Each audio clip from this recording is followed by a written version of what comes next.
Ever felt that heart-sinking feeling when a crucial WhatsApp message vanishes into thin air? First, let's explore WhatsApp's built-in backup feature. Your first line of defense against disappearing messages, head over to WhatsApp settings, usually found by tapping the 3 dots in the top right corner, then tap Settings. Next, find and tap Chats here. You'll see options related to your chat history. Now, select Chat Backup. This is where the magic happens. Check when your last backup was performed. If it was before the message was deleted, you're in luck. WhatsApp typically backs up to Google Drive if you're on Android, or iCloud if you're on iOS to restore. Uninstall WhatsApp from your phone then. Reinstall it from the App Store.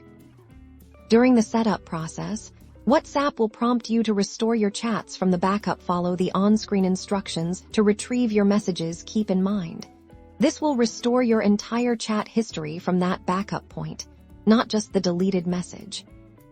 Now, let's discuss third-party recovery apps. While some claim to recover deleted messages directly, proceed with extreme caution.